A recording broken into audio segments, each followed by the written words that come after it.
Assalamualaikum warahmatullahi wabarakatuh. Bismillahirrahmanirrahim. Wa bihi nasta'inu ala umuri dunya waddin. Wassalatu wassalamu ala asrafil anbiya wal mursalin sayyidina wa maulana Muhammad wa ala alihi wa sahbihi ajma'in. Amma ba'd.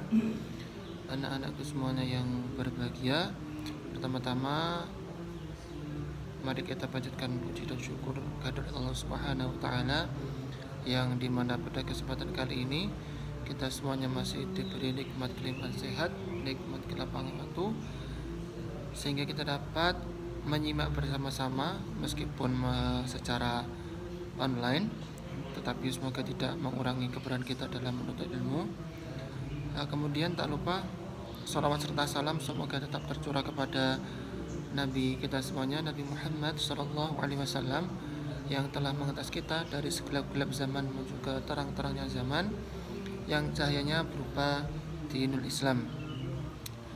Baik, hari ini kita akan memulai pembelajaran kita di awal semester genap, yakni tentang Al-Quran dan keistimewaannya. Sebelum kita laksanakan pembelajaran, Bapak persilahkan kepada kalian semuanya untuk membaca doa terlebih dahulu. Berdoa mulai.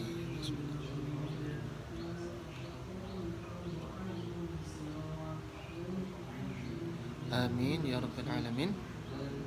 Nah, seperti yang Bapak katakan tadi, dan Bapak telah men-share yang namanya PPT ke grup yang telah disediakan, silakan bisa dicermati. Yakni kita akan membahas yang namanya Al-Quran dan keistimewaannya dengan subtema yang namanya Al-Quran. Sebelum kita menginjak tentang pembahasan keistimewaan Al-Quran, kita harus paham dulu apa itu Al-Quran. Baik, kita masuk ke pembahasan yang pertama, yakni tentang sejarah diturunkannya Al-Quran. Sejarah diturunkannya Al-Quran ini merupakan saat yang penting bagi umat Islam, karena diturunnya Al-Quran ini merupakan hari di mana kita sebagai umat Islam mendapatkan petunjuk, atau hari di mana diturunkannya Al-Quran ini dikenal sebagai Nuzulul Quran, yang biasa diperingati pada tanggal 17 Ramadan. Jadi pada tanggal 17 Ramadan ini diyakini Al-Quran diturunkan kepada Nabi Muhammad SAW. Nah, proses turunnya Al-Quran sendiri ini ada dua proses, yakni yang pertama bisa dilihat. Tahap pertama, Al-Quran itu diturunkan dari Lauh Mahfuz ke langit dunia dalam kitab yang utuh. Pada tahap ini, Al-Quran diturunkan pada malam Lailatul Qadar. Lailatul Qadar itu ada di 10 hari terakhir di bulan Ramadan. Kemudian dispesifikkan lagi bahwa yang namanya Lailatul Qadar ini turun di malam-malam ganjil di 10 hari malam terakhir bulan Ramadan. Kemudian di tahap yang kedua, Al-Quran diturunkan secara bertahap melalui malaikat Jibril kepada Rasulullah SAW. Jadi Al-Quran ini di tahap kedua ini diturunkan oleh malaikat Jibril kepada Nabi Muhammad SAW, yang pada saat itu beliau berada di Gua Hira. Nah, pada saat di Gua Hira ini beliau menerima wahyu yang pertama, yakni surat Al-Alaq. Ketika turun wahyu surat Al-Alaq ini beliau tidak bisa membaca. Ketika oleh malaikat Jibril disuruh untuk membaca Iqra, dia tidak bisa membaca. Kemudian disuruh untuk membaca sebanyak 3 kali, kemudian beliau tetap menjawab dengan jawaban tidak bisa. Kemudian malaikat Jibril ini memeluk erat beliau hingga beliau kemudian bisa membaca surat Al-Alaq itu dari ayat 1 sampai ayat 5, yang berbunyi A'udzu billahi minasyaitonir rajim. Bismillahirrahmanirrahim. Iqra bismi rabbikal ladzi khalaq khalaqal insana min 'alaq Iqra wa rabbukal akram alladzi 'allama bil qalam 'allamal insana ma lam ya'lam. Shadaqallahul 'azim. Maka inilah surat Al-Alaq yang merupakan ayat pertama atau wahyu pertama yang diturunkan oleh malaikat Jibril kepada Nabi Muhammad yang pada saat itu berada di Gua Hira. Kemudian Al-Quran ini diturunkan secara berangsur-angsur kepada Nabi Muhammad selama kurang lebih 23 tahun dengan wahyu terakhir yakni surat Al-Maidah ayat 3. Dan ini menandakan bahwasanya ketika surat Al-Maidah ayat 3 ini turun, maka sudah lengkaplah Al-Quran sebagaimana yang telah kita ketahui sekarang, yakni Al-Quran itu ada 30 juz, ada 114 surat, ada 6236 ayat.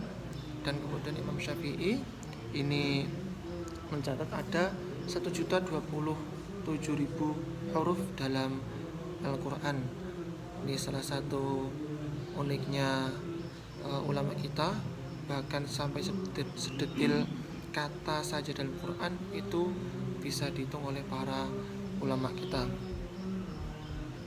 Nah, kemudian kita akan masuk ke pembahasan tentang bukti kebenaran Al-Quran. Nah, bukti kebenaran Al-Quran bisa dilihat di PPT.